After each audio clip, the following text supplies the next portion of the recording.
seated.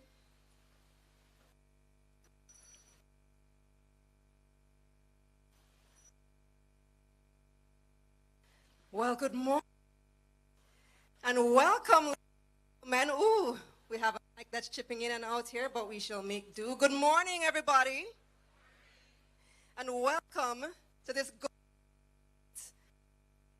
opening. Do I have another mic? Do you have another mic that we can exchange this one for? We're good with this one? All right.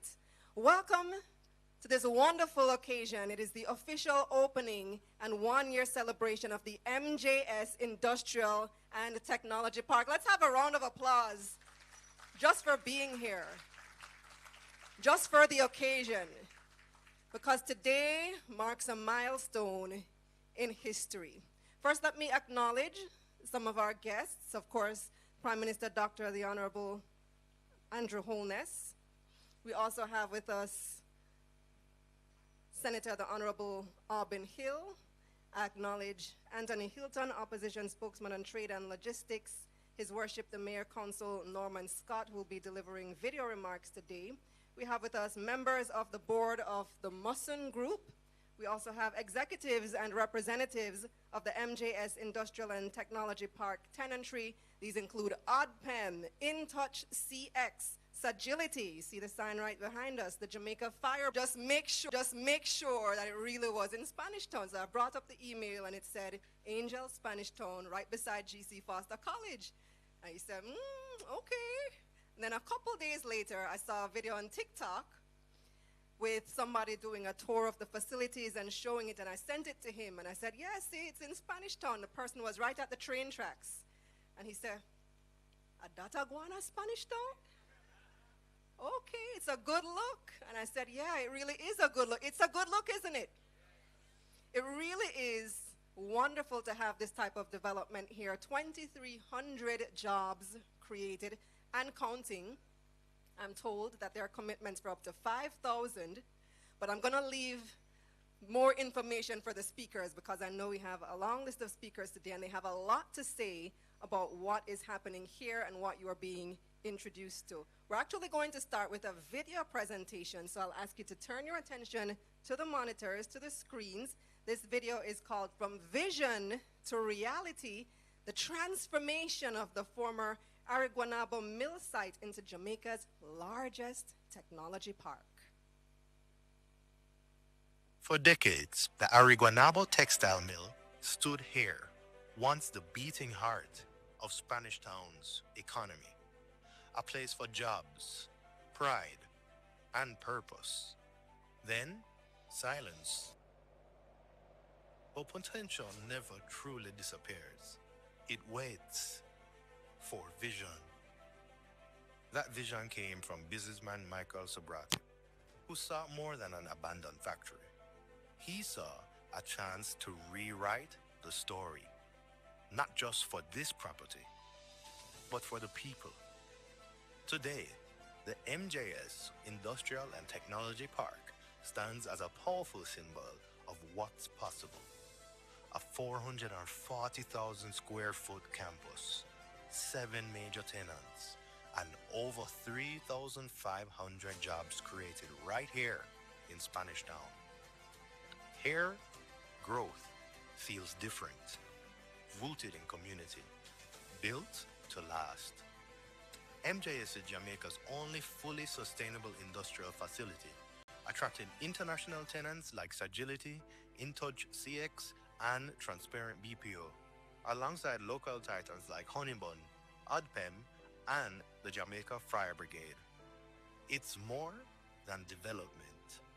It's community transformation. From job fairs to classroom rentals at GC Foster College, from solar power and battery storage to well water systems and green space expansion, every detail has been shaped with people and planet in mind. From a proud past to a progressive present, from vision to execution, from dormant to dynamic. This is the MJS Industrial and Technology Park, a $50 million investment, a national achievement, a new chapter made in Jamaica. for Jamaica. We welcome you with pride.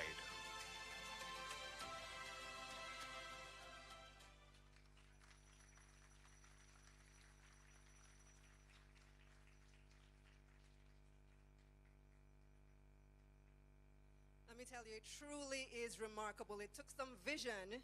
Congratulations, Michael and the entire team, for bringing this vision to reality. Let me start by shouting out some of the tenants, the first 7 tenants. Anybody here from ODPEM? Where's ODPEM?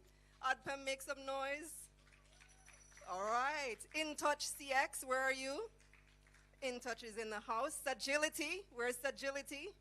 Representing. One person raised his hand. The Jamaica Fire Brigade, I saw them. Yes, they're in the house. Honeybun. Honeybun is in the back. Transparent BPO, right in the front. Phoenix Towers. Woo! We make some noise on behalf of Phoenix Towers. We're going to continue with our video presentations for the moment. Our next is remarks from His Worship the Mayor, Councillor Norman Scott. First, I must welcome the MJS personnel and what they have done to Spanish Town is in recent time we have said that Spanish Town is on its rebirth, and MJS has shown the significance of this rebirth, wherein over 3,500 persons have gained employment since the development, which opened over a year ago. I think we're about to celebrate its first anniversary.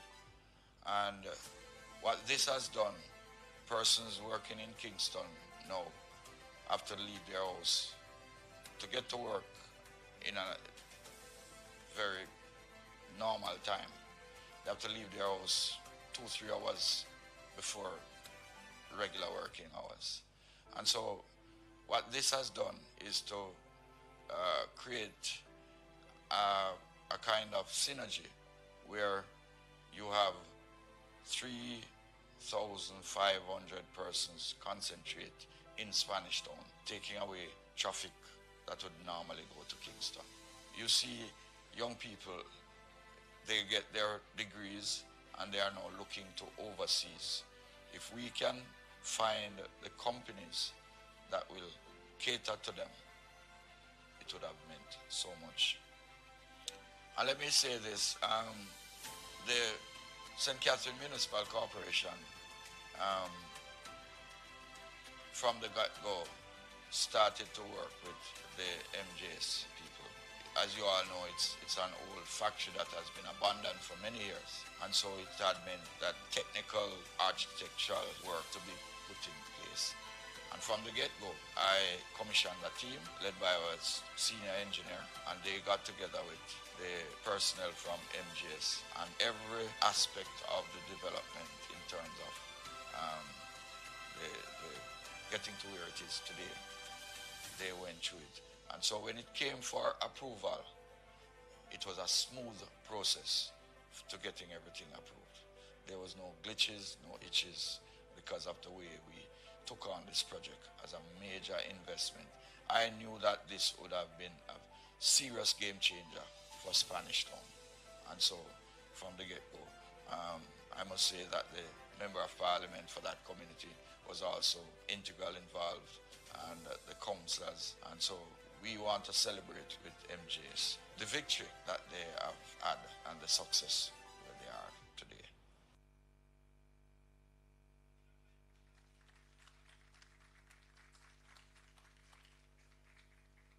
Thank you very much to the Mayor, His Worship Councillor Norman Scott. Next, let me introduce to you the Member of Parliament for St. Catherine North Central. She is in the house, looking fabulous in blue, the Honourable Natalie Nita Garvey, delivering her remarks.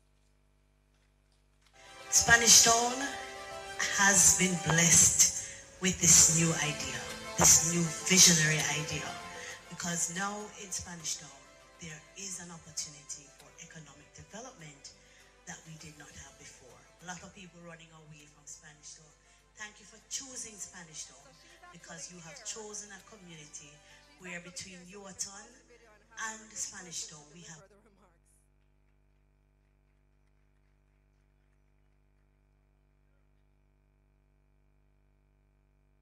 Most Honorable Prime Minister, they love to see me so much, I had to do it twice, you know. Your Worship, the Mayor, Norman Scott, Minister Orban Hill, Member of Parliament Anthony Hilton, Head of the Mussins Group, and my friend Michael. You're now my new best friend. To all the distinguished ladies and gentlemen present here, the team from the GC Foster College who are also present and a part of this partnership, good morning. I am expressing my sincere gratitude to the team at Mussins for your incredible vision.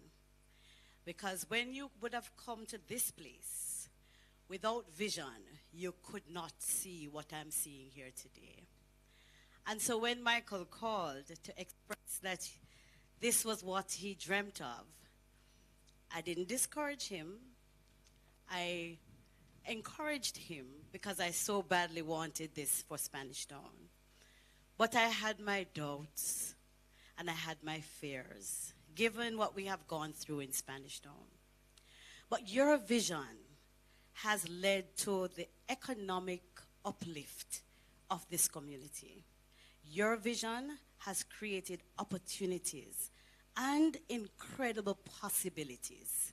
Because now when we train our young people, we train them knowing that there is a possibility to get a job and that there is greater incentive to do the hard work so that you can qualify to get a job. We want to just express to you our need for this continued partnership. Just to let you know, I'm a beggy MP, and I will continue to beg on behalf of the community. But that we worked hard together to ensure that some of those little things that would have reared its head during construction, because of leadership and commitment, it didn't happen here. So we had an incident-free construction period because we worked well with the community. I know Musson is a responsible corporate group, and you will continue to make sure that the environment is secure and that the relationship with the community continues to thrive from strength to strength. Congratulations. I am elated. Looking forward to our continued partnership as you continue to grow. Bless you.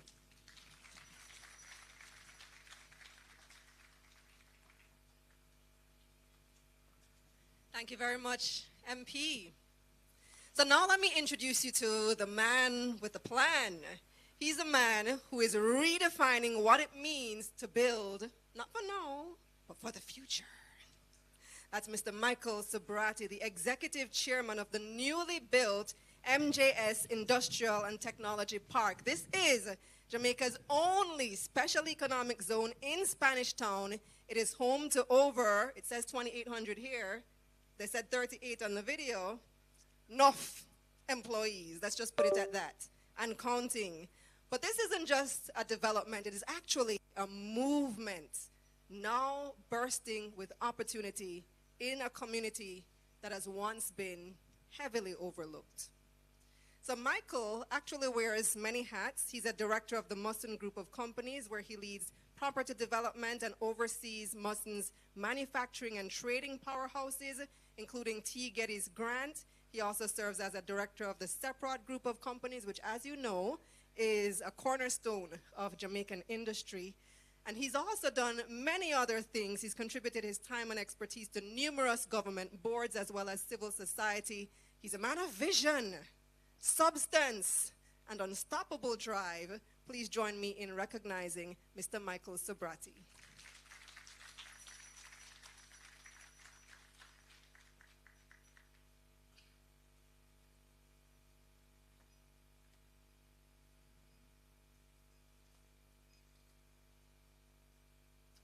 Good morning, everyone.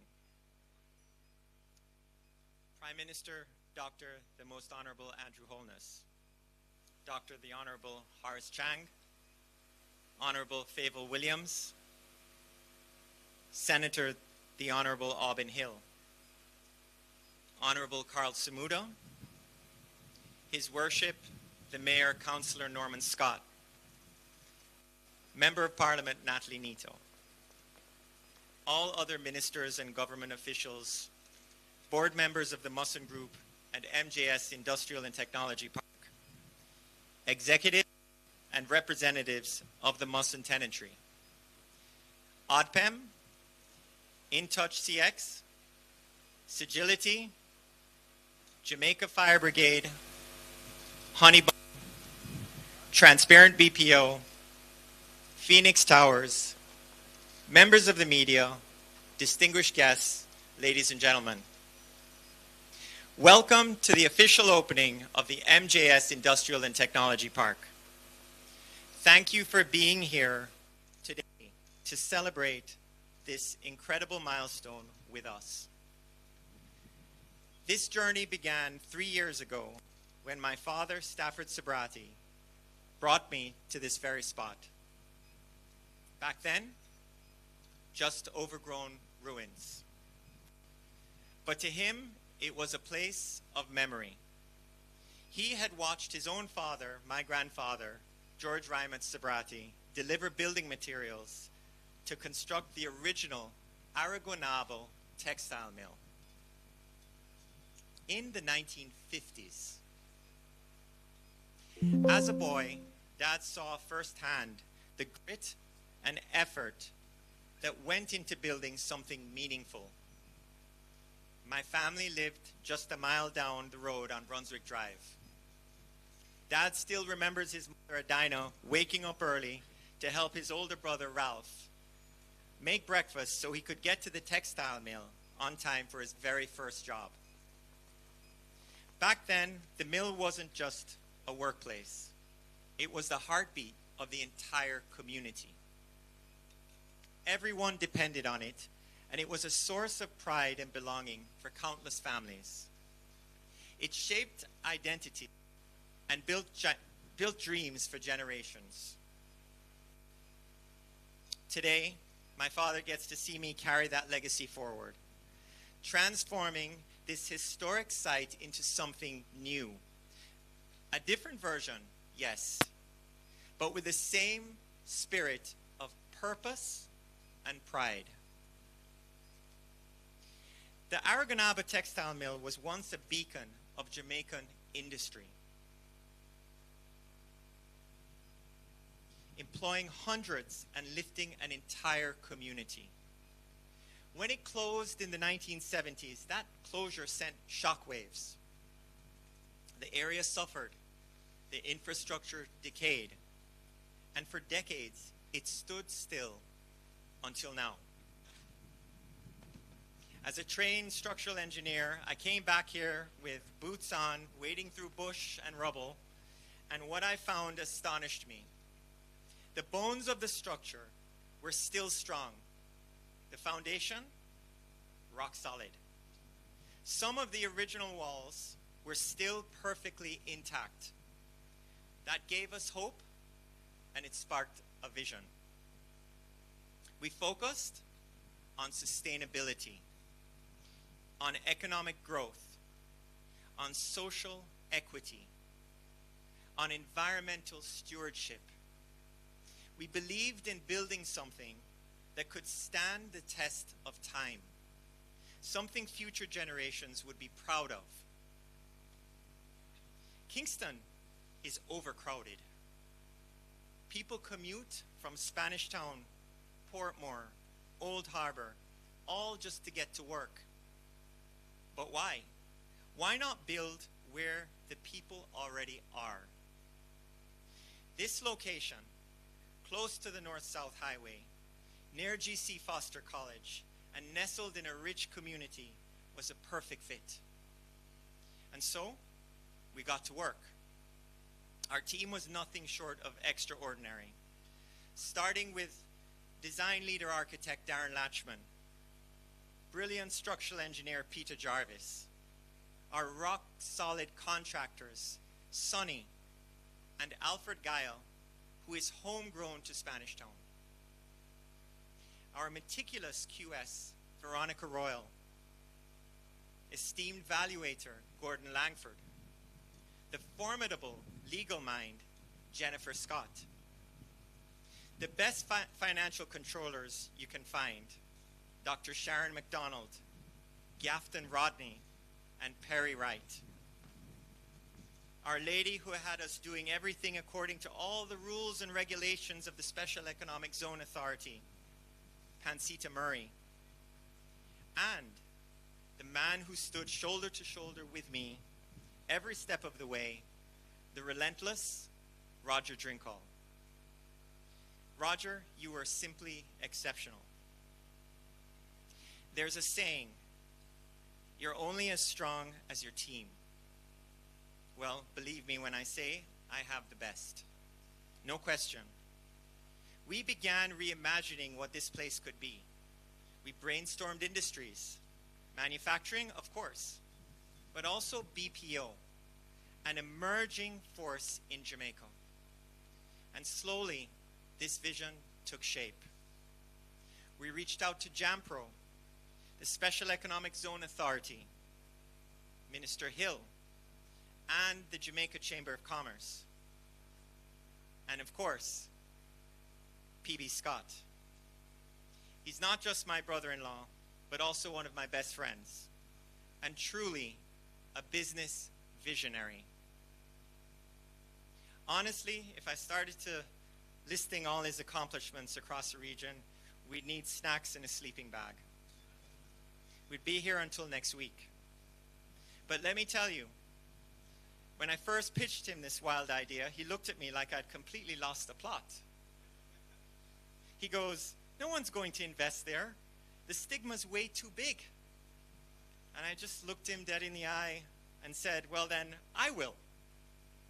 And just like that, we were off to the races. No turning back. That's how much I believed in this vision. I was all in. And once PB saw that passion, Musson jumped on board and the momentum took off. JAMPRO connected us with investors.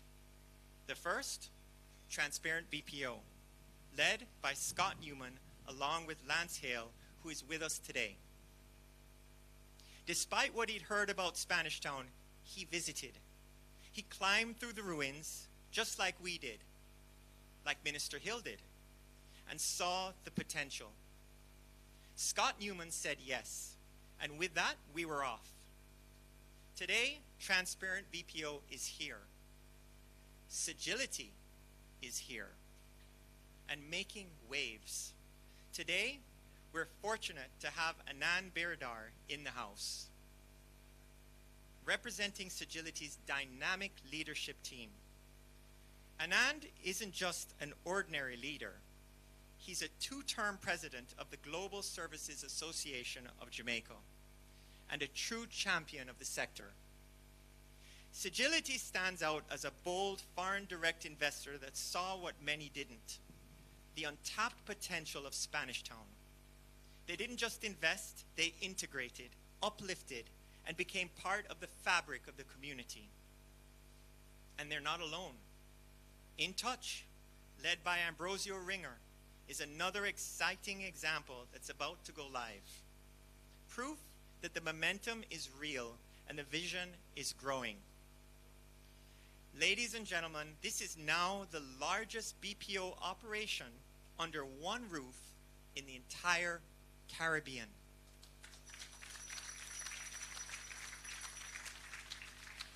And they're not just call centers. They're doing AI-driven work for top US companies, health insurance, travel operations, even Airbnb. Then came the Jamaica Fire Brigade, followed by ODPEM. And finally, there's Honeybun, led by the unstoppable Herbie Chung, a true Jamaican success story. Herbie and his team aren't just baking sweet treats. they're cooking up progress. Right now, they're building their most advanced manufacturing facility right here in the heart of it all.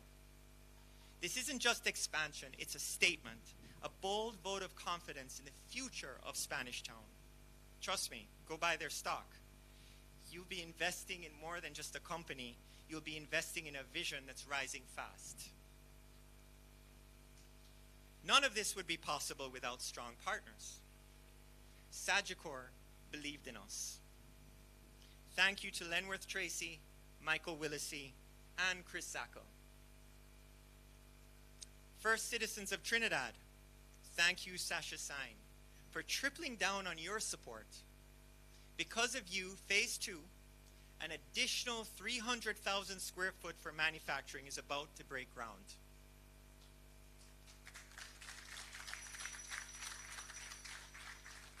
We are building our own solar farm. 450 trees. We have a deep well on site. And soon, we'll have a railway station for industrial and even passenger support.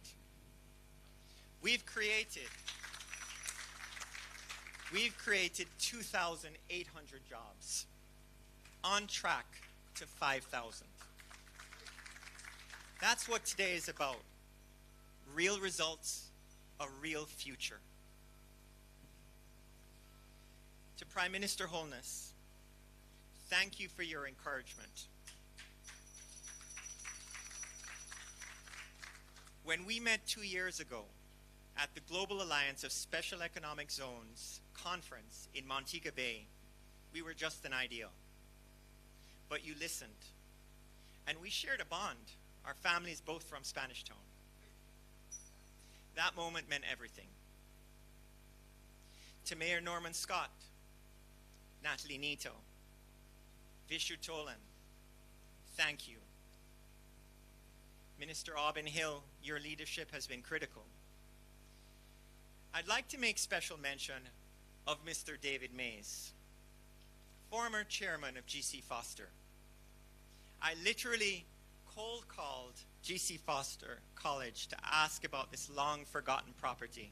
And thank goodness the phone was answered by none other than the amazing Miss Mitzi Johnson, who just so happens to be here with us today. Mitzi passed along my message to Mr. Mays, and the rest is history. From that day on, Mr. Mays believed in the vision and never looked back. He saw it through with unwavering support. You've been a true champion. I am grateful. To my amazing family, my mom Janet, my dad Stafford, yes, another big shout out, and my incredible daughters, Christina, Anna, and Lisa. You're my greatest source of pride and the reason I stay so driven. Thank you from the bottom of my heart. I couldn't do any of this without you. And most of all, to the incredible community of Angels Spanish Town.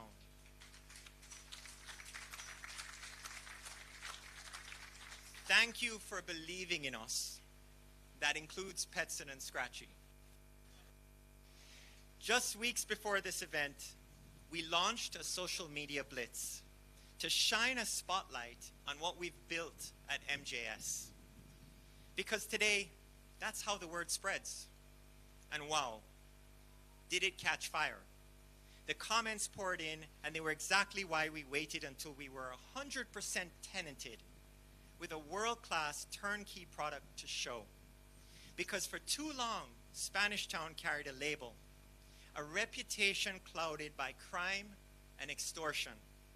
People didn't believe something like this could rise here.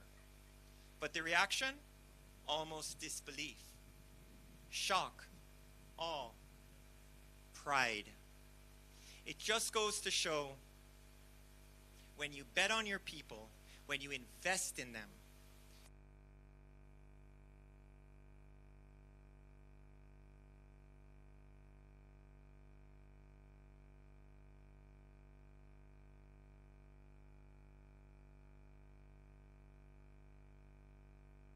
team, with all my heart, thank you.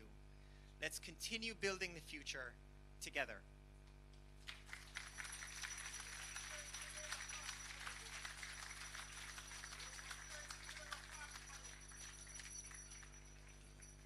Thank you, Michael. I see you brought your supporting squad. Who's ringing the bell? It's not time yet, right, Prime Minister? I think somebody wants you to call it. But we do appreciate hearing some of the history and the vision behind MJS Industrial and Technology Park. You know, my same friend who was doubting that this park was in Spanish Town, he said, so what exactly is a tech park? What's a technology park? So there's BPOs? I said, well, we're about to find out, and I'm glad that you told us that there is AI-driven work being done here. There's loads of technology being used in the services that are being provided to Jamaicans and the world right here from Spanish Town. And on that note, let me introduce one of the tenants, one of the many tenants, one of the 7 original tenants. Just before I do that as well, I remember a couple months ago I was interviewing Michelle Chung from Honeybun, and she was telling me about their expanded capacity in Spanish Town, and when that comes on stream, they're going to be able to do this and increase revenue, and she was so excited about it. And now it just brings me so much joy to come here today and see the factory is there, the name Honeybun is emblazoned. Invest if you want to. This is not investment advice. I'm not a licensed financial advisor. Please consult your licensed financial advisor before making any investment decisions. But let me introduce one of the other tenants here. His name is Lance Hale, representing the tenants. You may have seen the big sign outside when you're driving in Transparent BPO. Lance Hale is the president of Transparent BPO. He oversees all Transparent BPO operations.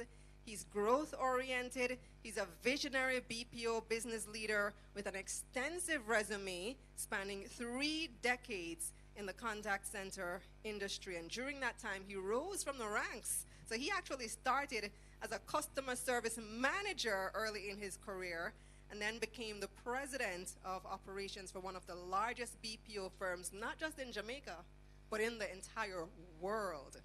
Let's welcome Lance Hale, the president of Transparent BPO.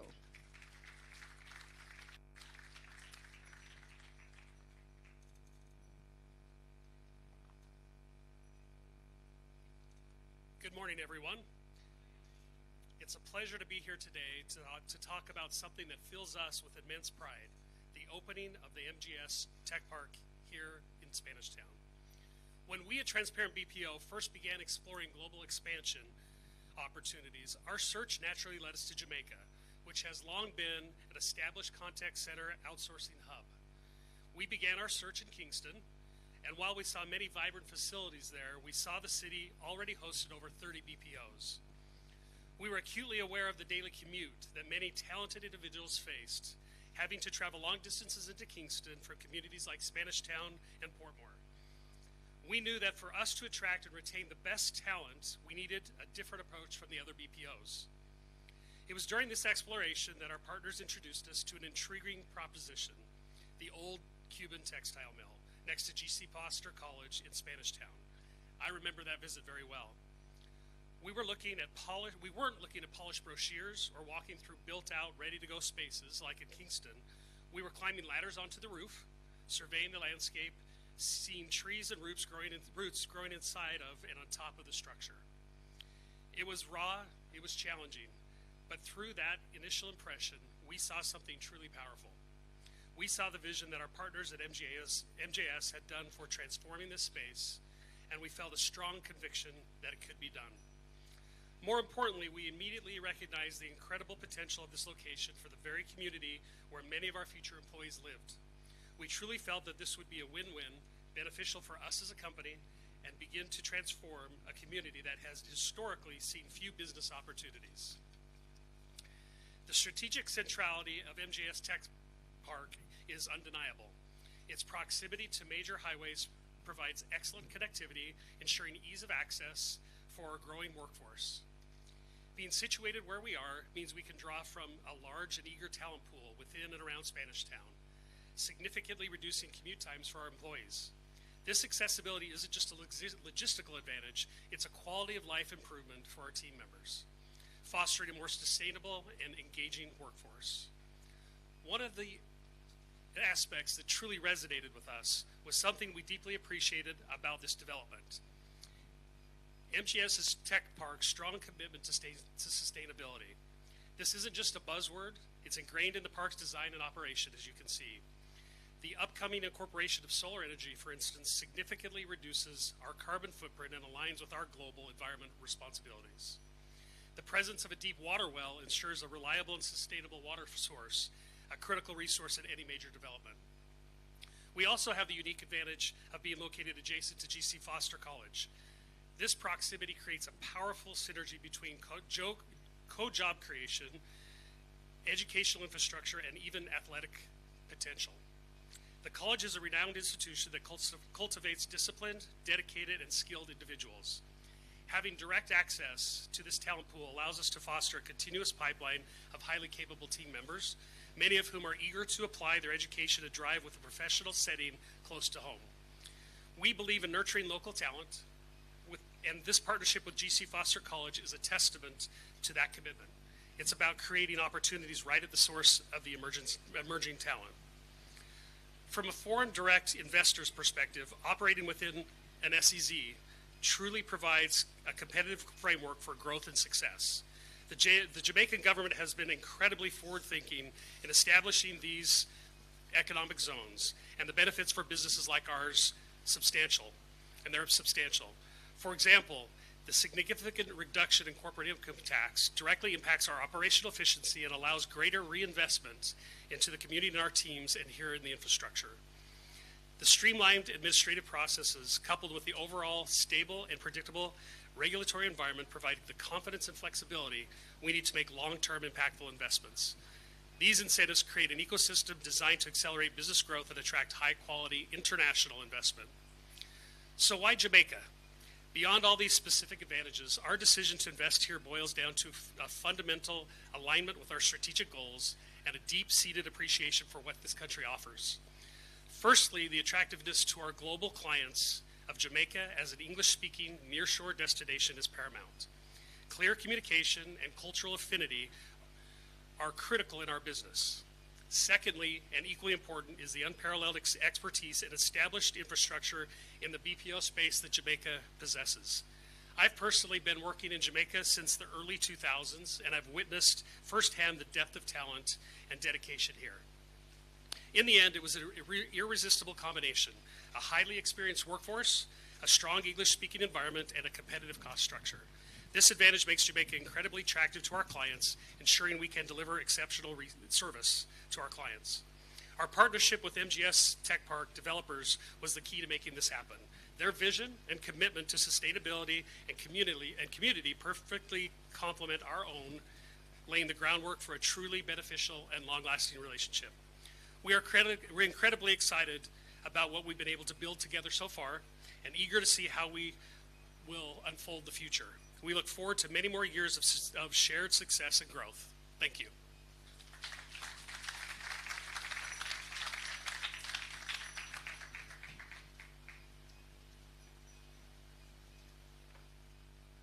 Thank you very much, Lance, and thank you for your commitment to Jamaica, helping us to create jobs here and develop our community and our people. Now, our next speaker is somebody who needs no introduction. Maybe we should introduce him by song. I grew up in a place called and some city, Spanish Town rockin'. He's a native of Spanish Town. Grew up around these parts, not far from here, right? Not far from here at all. Spanish Town, Jamaica's very first seat of government, and then grew up to become the leader of Jamaica's government. Let's welcome our very own Dr. the Most Honorable Andrew Michael Holness to deliver our keynote address.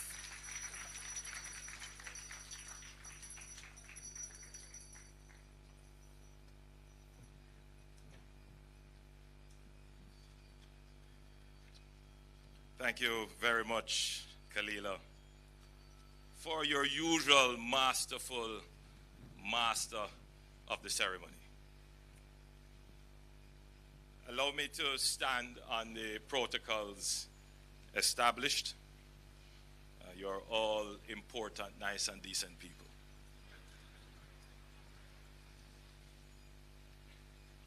I have a prepared text, but as I sat reflecting on my own journey along the train line from St. John's Road, going to visit friends in Linstead, taking the train after school, and I would pass by here. You know, I've always wondered why this factory was abandoned. And I also reflected on the Goodyear factory in St. Thomas, which suffered a similar fate. The rice mill in Spanish Town as well. And you could go right through the island and see Jamaica's industrial ambitions laying idle in waste. In about 1949, 1947, the government of Jamaica passed legislation to support the development of pioneer industries. And that relied heavily on incentives. The policy direction of government then was largely protectionist as well. And several pieces of legislation would have been passed to protect, for example, the textile market. As a result of that, this facility was developed, the Aragonabo Textile Factory, in collaboration with, I believe it's a Cuban textile entrepreneur, in partnership with the government of Jamaica. It was a huge development, and it became the engine of the economy of Spanish Town, along with the steel mill,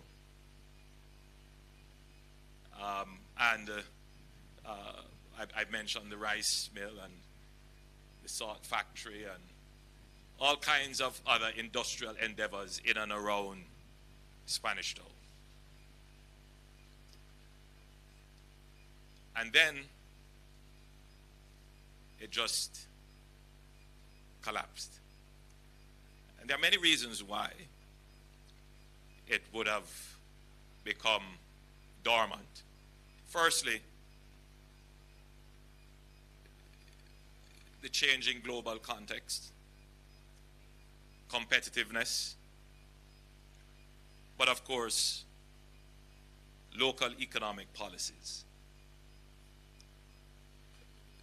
The interest in the factory was eventually acquired by a Colombian company, and they operated it for several years. And then they decided that they would divest themselves of the interest, and the government of Jamaica had to take it over fully to prevent it from going under. The government of Jamaica made quite a bit of investment in it, trying to keep the jobs. But it was literally an impossible task. By then, the Asian economies were producing textile far more efficiently than we could. But also by then, the political challenges in Jamaica, which spawned economic challenges as well in the 70s, would have made these kinds of endeavors unprofitable. And so there was an inevitable fate for many of these factories. They closed. People were put out of work. Their dreams and aspirations of Jamaica being an industrial, manufacturing, fast-developing economy, those were destroyed. We struggled through in the 90s and in the early 2000s. trying to find our economic footing. And indeed, a part of the lands of the Aragonaba factory was sold off into housing, Angels Estates and so forth. 15 acres remain in the government's portfolio. Pretty much like the St. Thomas Goodyear factory, where suffered similar fate. Factory just could not compete. The economic and social conditions just were not conducive to manufacturing or really any form of economic activity. Even as our economy was going through a transition, becoming a mainly service-based economy. So fast forward from me on that train to me driving past the Goodyear factory, now deciding to take on leadership of the country and having to figure out what are we going to do to restore an economy. And we decided that these are, even though they are in a dormant state, they are still significant assets, as Michael Subratie would have discovered, coming and looking at the steel frame buildings, examining the concrete to see that it was still intact, and that all that was needed was the spark of an entrepreneur to see what is possible.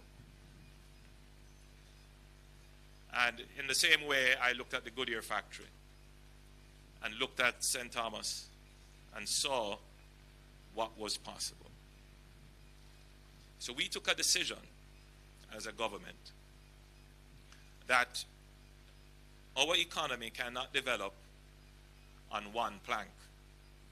We've done well in the services, tourism, and BPOs, but logistics is another plank, and whenever I speak about logistics, I must acknowledge Tony, because he was a strong advocate for logistics. But we must get back into manufacturing. Jamaica must resuscitate its manufacturing base.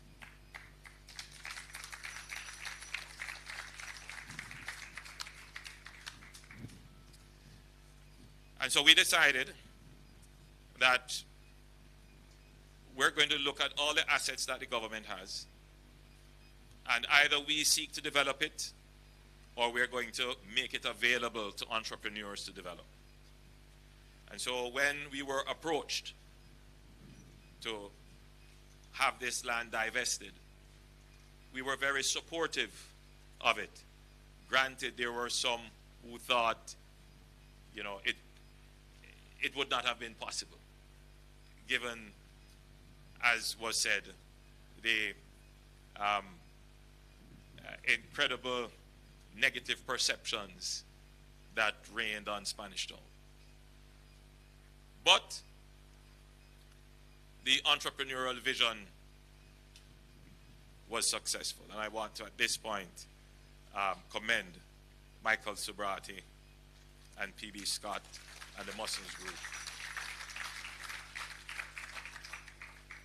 for having the vision, but more so for having the courage to put their resources behind this $50 million US development, which is significant.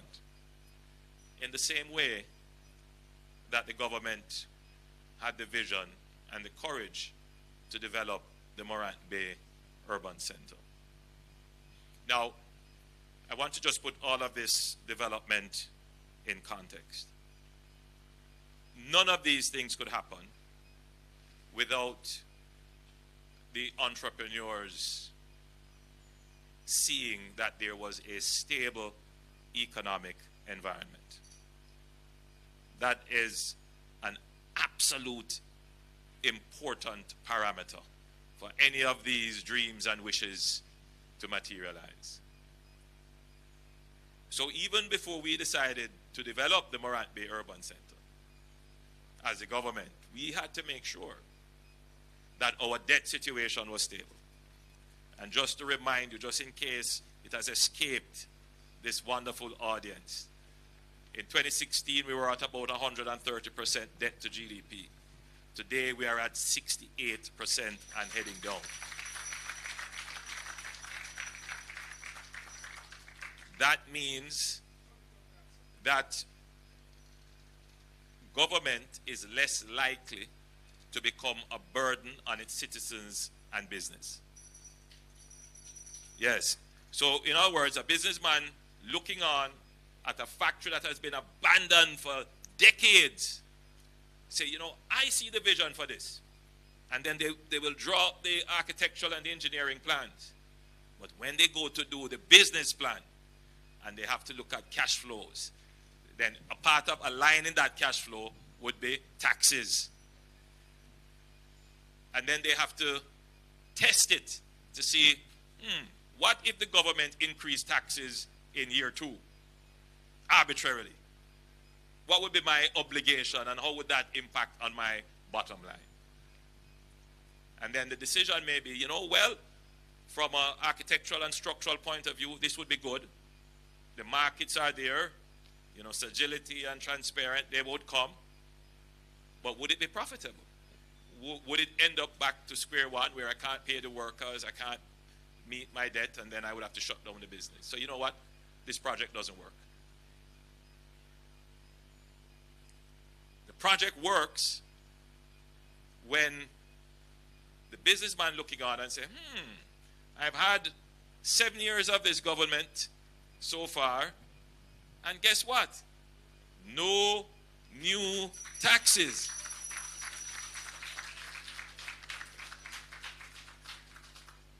You have had 10 budgets. So all the business people who are looking at projects, let's get them off the planning sheets and into reality. Of course, incentives are critical. And incentives, in a sense, I'm going to be very careful how I say it, but you will understand when I say what I say. You know, incentives compensate for losses for projects that wouldn't make it in the first place. So there is a view about how we should develop, which is we should give incentives. And we have struggled with that because incentives can lead to fiscal challenges. You could end up in a race to the bottom. But there are ways to support development. There are ways to encourage industries without necessarily having to give fiscal incentives.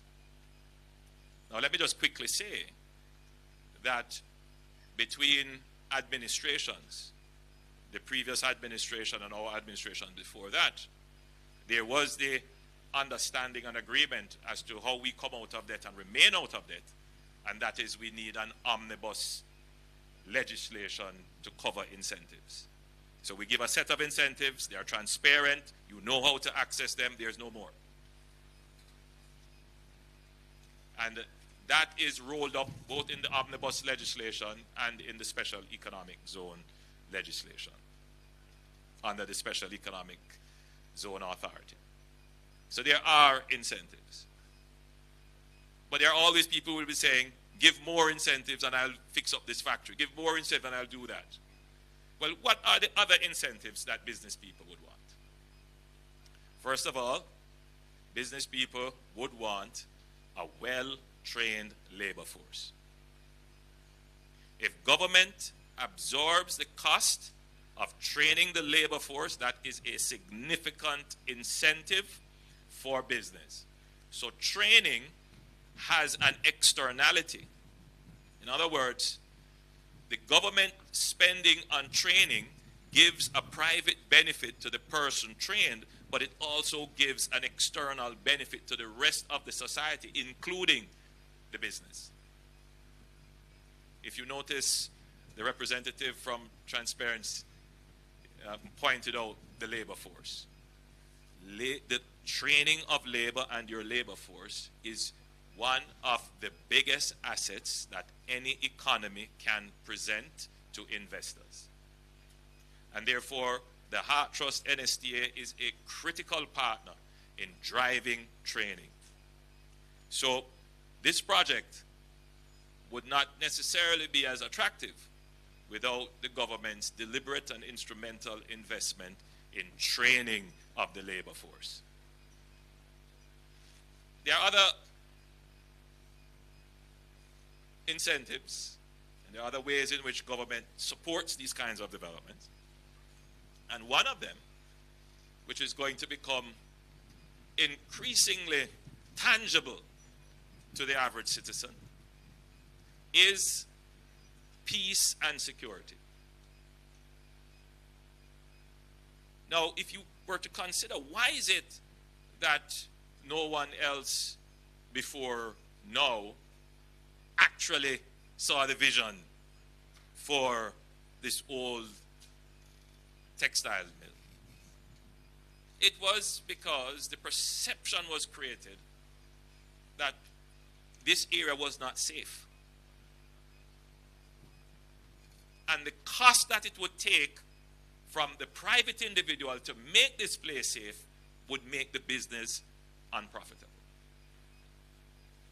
Do you see the weight that crime and violence places on our economic development? Do you see how it suppresses us? And do you see why we cannot be ambivalent in once and for all dealing with the gangs that are in the business of violence? They are not our friends. They mean us no good. We cannot be ambivalent about it.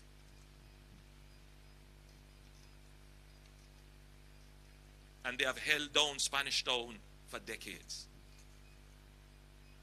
I say to you today,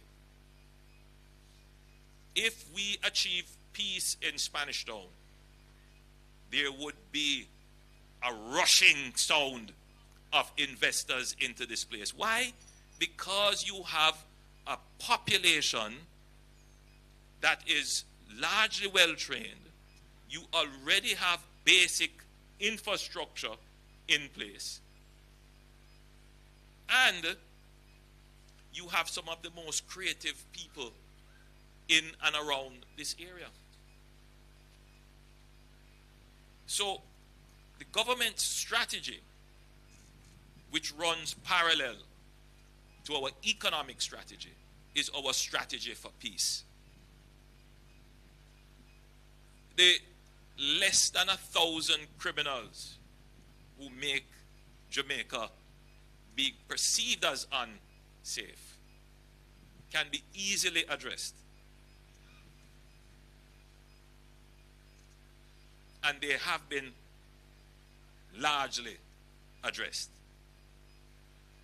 And we will not relent in ensuring that those less than 1,000 people prevent the 3 million people who either are Jamaicans or people working and living here achieve their dreams and aspirations for self-fulfillment. I cannot be clearer about our strategy.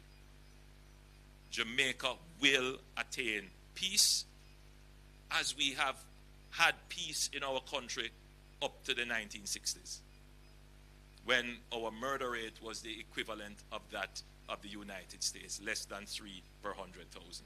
We will get back to that, and we will get back to that within this decade.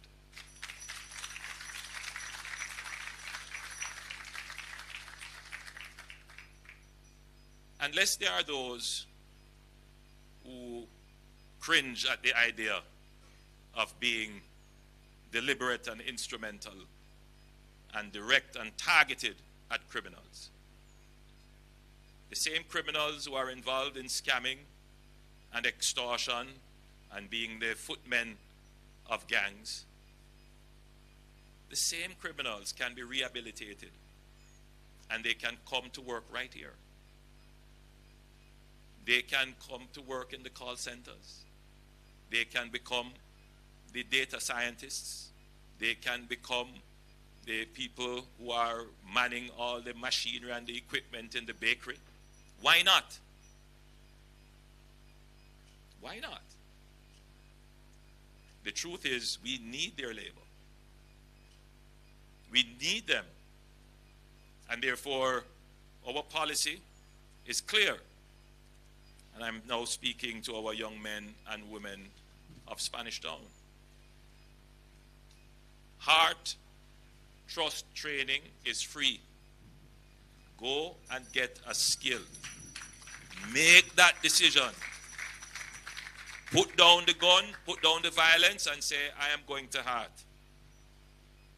We've made it so easy. If you're just leaving school, we have a program called the CARE program. If you didn't get enough CXCs, we will support you to go and get training. We'll give you stipend and bus fare and lunch money to get you into these programs. Our path is clear. Our path is clear. Choose the right path. There will be a job for you. You're not going to get the big pay right away, but work with the program. Every year it gets better. Or go the wrong path and deal with a judge or greet your maker. So it's clear. It's clear what we have to do.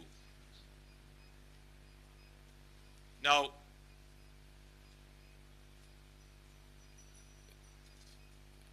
the strategy of developing economic zones are not new, practiced all over the world, but they are necessary, particularly in environments where we need to bring all the necessary lines of effort to support business. So, an environment like this, you would see that you have transportation coming in to make it more efficient for your staff. You would probably have shared services such as a common cafeteria and other services, maybe a little ATM and banking services, all the logistics necessary to make your operations easier and more efficient and more productive. But I also know that you are considering energy, because that is the next big obstacle for growth, the cost of energy. So we have dealt with the macroeconomic and the fiscal issues, stable economy. So that's one step on the investment ladder. So you don't have to worry about taxes and so forth. We have dealt with the fiscal incentives, another step on the fiscal ladder. The government policy is clear that we are willing to partner with business, we are supportive of business, we will engage in public-private partnerships, and we will make government-owned assets available to the private sector to develop. Another step on the rung of investment. Security, big issue. Government is dealing with that. There is no question that this administration has dealt with it in a decisive way. And the results will continue to be in our favor. Jamaica will be a peaceful country. Another step on the investment ladder. Now, energy. Jamaica continues to be one of the highest energy cost countries in the region. On the demand side, there are some things that we can do. For example, we have reduced the GCT on electricity. So all of you here, if you have the JPS app and your bill cycle is now due, you can go on it and you will see no longer 15% GCT, it's now 7%. It's a major reduction. And we're spending over $1 billion on trying to encourage prepaid metering so that we reduce the line losses, what they call the non-technical losses, rather. And we are also supporting the wiring of houses. Again, another initiative to reduce the cost of electricity, which is a huge part of the cost of living to households. But we have to reduce the cost of electricity to business if our economy is to grow and we are to realize our dreams of becoming an industrial and manufacturing hub in the region. It is clear to us, renewables are an option. Solar prices, particularly for panels and batteries, are coming down. So there has to be greater investment. But it has to be carefully managed, because what you don't want to happen is for there to be a rapid migration from the national grid into individually supplied energy solutions using renewables. Otherwise, that will just drive up the unit cost for everyone else who remains on the grid. So there has to be a national strategy as to how we reduce energy cost for everyone. That is the next step to be able to get to a really larger flow of investments in Jamaica. And in a few days, I don't want to say everything here, but in a few days, you will see our policy and strategy unfold as to how we intend to make a really profound change in the cost of energy for the average Jamaicans. Now,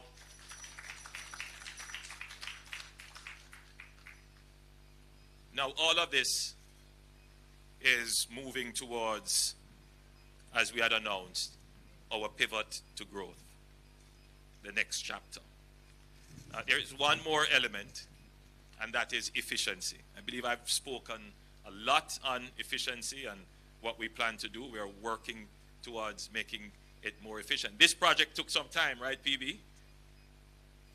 In terms of the not just the regulatory time, which is Norman's fault. I know I'd get your attention, Norman.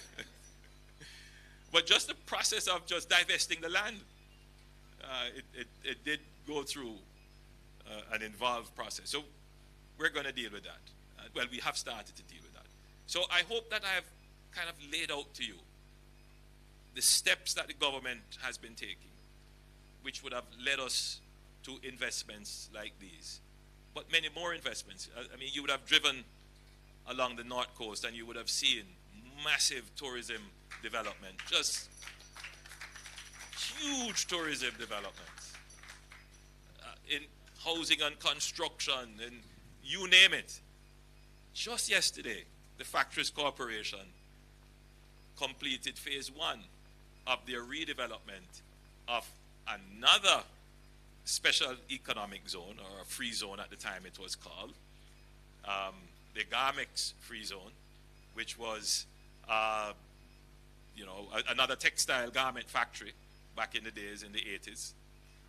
And they have transformed that into a modern economic hub where they're having everything from warehousing to a media company to a technology-based company. All kinds of companies are doing business there. We just opened that yesterday, and I'm here today again doing this. So it tells you that there are, there's an energy for investment. But in as much as we see this energy, we have not yet realized 50% of the potential of foreign direct investment and local investment for Jamaica. As I have outlined the steps we need to take, the steps we have taken, and the steps that we are about to take, I am confident that Jamaica will become a fast-growing economy in this new era. I'm confident that Jamaicans will be able to achieve all their dreams and aspirations. They will be able to fulfill themselves right here. I looked on with great despair that a lot of our young people still have their eyes cast overseas. I'm not sure they're really reading carefully what is happening overseas. And that the days of, general migration that those days are fast coming to an end. And the solution to that is not to become depressed and self-defeated. The solution to that is to look inward for the opportunities, because there are opportunities. The opportunities need to be met by creative, entrepreneurial people. And we as the government need to encourage a platform on which creative and entrepreneurial persons can do well. The truth is, you know, we need maybe another 200 Michael Subrates and P.B. Scott, you know, and Nicholas. And if we have those and they're going out there finding the opportunities in Jamaica, you know, this one initiative would have hired, you said 2,500 or more. You're going to be up to about 5,000 when you're at your full. So you can just imagine that as more entrepreneurs take on more opportunities, how the entire country benefits, which is you benefit through employment and income, better service, less crime, better facilities, and Jamaica grows. So, ladies and gentlemen, I want to thank you so much for being the attentive audience, and I hope that I have communicated to you the role of the government in development. This is a purely private sector development. Government has nothing to do with it in terms of any debt or any partnership, except making it possible by providing the land, making it possible by providing the right economic environment, making it possible by providing the training in the society, making it possible by ensuring that there is security, and we're going to now make sure that energy and efficiency are well rooted as a part of the Jamaican landscape. Choose Jamaica.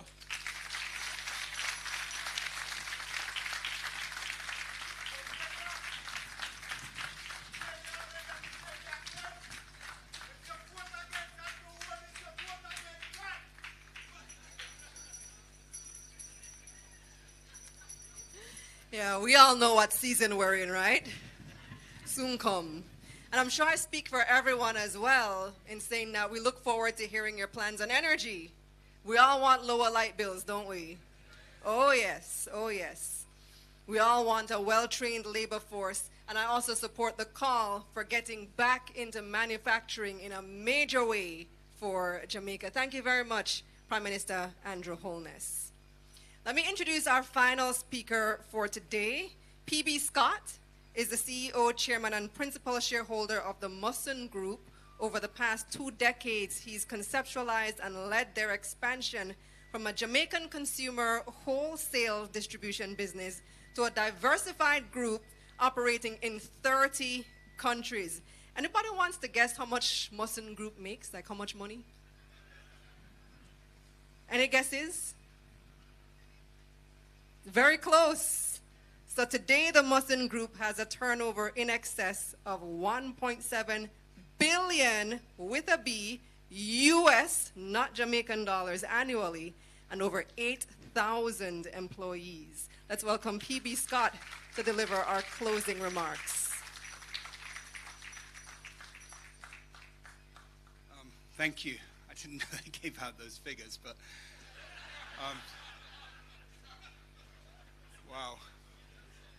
Well, Prime Minister, thank you very much. Minister Auburn Hill. I almost said Minister Hilton because I was used to saying that, but Mr. Hilton, you were there. I remember going to Guatemala with you and looking at free zones in Guatemala in the port. And I think when I look at this development that exists today, a couple of things really sort of resonate with me. One is that don't necessarily always trust your own judgment, because what Michael said was 100% correct. Michael is quite an individual. For those people who know him will probably understand what I'm saying. But I think it's best to describe it almost like having a sibling that can be somewhat annoying a little bit and just keeps repeating the same thing. And many years ago, Musson bought the land here, behind here, And Epley acquired, which is an associated company, the land over there, and then Mawson owned the land over there, and we owned a plot of land on the hill there with a well. So we had this land, and we were using these warehouses, and Michael would come out here, and he would go, PB, we need to move our entire business to Spanish Town. And I'm like, no, Michael, no, it's not happening. I'm not moving the entire business. It's like, no, you don't understand. We can move everything here and centralize it. I'm like, look, the wharf is where we're at. We've got to be close to the wharf. He's going, no, PB, this is the place. Spanish Town is a place where we need to be. And then one day, we're out here, and he hijacked me with his father, actually. You're part of this story, Mr. Subratie. And he goes, you need to come next door. And when we went there, he introduced me to, I believe, the Imam, the gentleman who's in charge of the mosque, who in Spanish Town. And the gentleman who's in charge of the mosque in Spanish Town was running some sort of business, I don't know what it was, in the ruins of this facility. And he was a very nice gentleman, and he was showing us around. And it was very dilapidated. When I say it's dilapidated, I mean, you had to go through the bush, and then there was what I thought was a sort of drug lab. It had like sort of glass tubes and stuff in a corner, and I thought, well, that's a bit dodgy. And there were a lot of gutters, and it looked like there was stuff in the gutters, and I thought, well, it's best not to know what's in those gutters.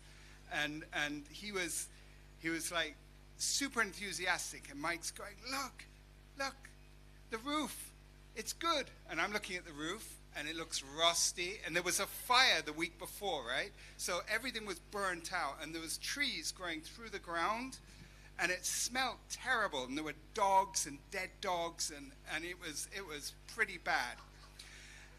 And I'm like, no, forget this. So then about a month later, he goes, PB, just come again. And I'm like, no, this is really annoying now. But anyway, I went again.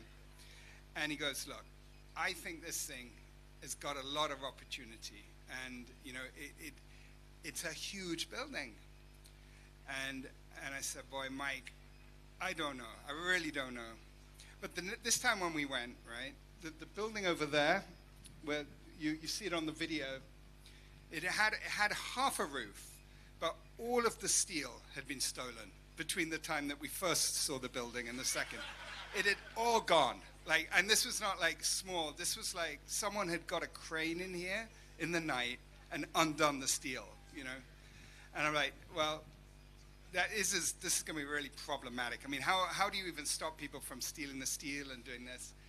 And he's like, PB, I think this can work. And I'm like, well, all right, Mike, but if it's going to work, then you have to put your money where your mouth is, and we'll do a deal where we'll put in the majority and you put in, and we will create a company and we'll do this thing together. And he's like, all right, great. And then he disappeared. And for 2 years, right, this is maybe 4 years ago, yeah, for about 2 years, no one at T. Geddes Grant could find the managing director of T. Geddes Grant. It was a bit of a disconnect, because when Mike gets something in his head, he's just like super obsessed. And you know, the Prime Minister spoke a little bit about environment, and he's absolutely correct. You know, you need the right fiscal environment, the right environment to be able to look and develop and build something. You need the right tax incentives. You need all those things in order to have the confidence to do something. But I think the most important thing is you need people. People are the most important thing to economic growth, whether it's through education, access to productivity, teamwork, because people get things done. And when I look at this, I really have to say, Mike, thank you to you. You dragged me into this project. I would love to stand here and take complete ownership, you know, and feel sort of, but it's a project, as the Mawson Group, we're extremely proud of, very proud of. And it's a project that has taken something that was clearly broken and of little value or adding no value to anybody or the community. And it's been transformed into creating something that every day is giving 2,500 people today and 5,000 people tomorrow a place to go and work. And that really is fantastic. So, you know, Michael, I think a lot's been said in the videos, etc. And one thing I said to him, because I'm not really a branding guy or a marketing person, I'm more of an Excel spreadsheet person. I said, go figure out what we're going to call it and stuff. And he came back and he goes, we're going to call it Moss and Jamaica Subratie. And I'm like, all right, sounds okay. And then I was talking to one of my nieces, and she goes, Uncle Bibi, you know, have you been to Michael J. Subratie Technology Park? And I was like, what? What do you mean, Michael J. Subratie Technology Park? And Lisa goes, yeah. Dad's middle name's J. And you know, I would say, Mike,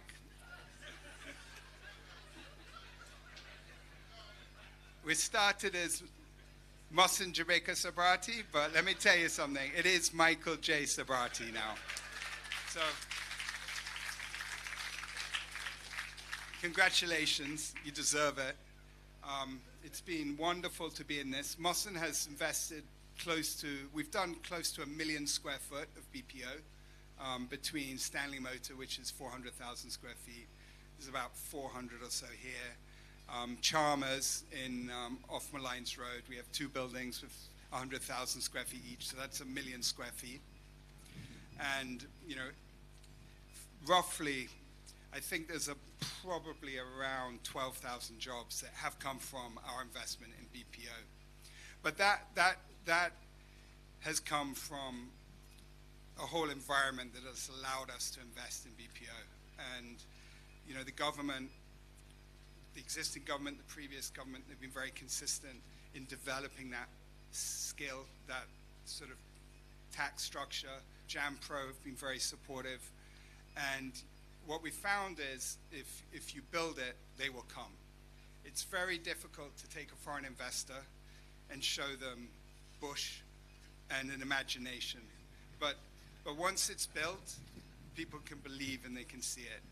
So I really don't want to take too much time, but I would like to say thank you to everyone that came here today.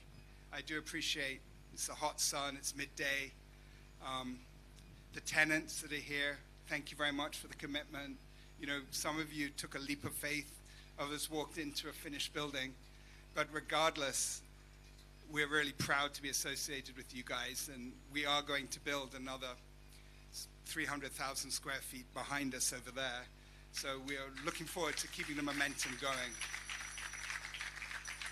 Mayor Scott, you know, thank you. It's not easy overcoming the perception of Spanish Town. And I hope with this investment and development and some of the other developments that have been happening, that perception is being removed slowly, because the reality is Spanish Town should be an engine of growth for Jamaica. And we're really proud to be here, and we look forward to be making more investments, so thank you. Natalie Nita, the MP, she's been very supportive during the period of time. She's not here now, but she spoke earlier. And of course, Auburn Hill, Minister Hill, I think you've been here 10 times. I've held the ladder for you twice if you've gone up and gone through a window. You know, you're always incredibly supportive. And, you know, I think we're very lucky to have very good people on both sides of the political equation, but as we have now, very supportive organization, supportive government, and we're very grateful for that. And to all the people who worked on this project, you know, when Michael referred to teamwork, It really was a team. I'm glad Roger can now go back to his day job and run Harrell. Darren, you really are an excellent architect. I don't know where you are. There you are, Darren. Stand up, please. I'm not going to make a Darren joke, but no, but Darren is a secret weapon in our organization. And any time where we are moving racks in a warehouse, moving an office, or doing anything, Darren gets a call on a Friday night and he sends the drawings by Sunday, and we're actively changing things Monday morning, you know, so he's really key, and thank you very much for that. And Roger, thank you, and thank you to all the team, and thank you everyone for coming. And thank you very much, and have a great day, enjoy. We do have some, you know, if you don't have health cover from Canopy, you can get it, or insurance from General Accident, we're right there. So anyway, have a great day, thank you very much. Bye-bye.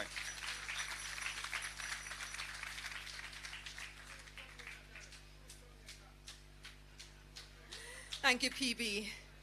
So that's what MJS stands for. How many of you were wondering? I was wondering what it stood for. But Michael, you left out some parts of the story though. The dead dog in the gutter. It's a good thing we have visionaries like this, because not all of us would have seen that vision, right? It's a good thing, and here we are today.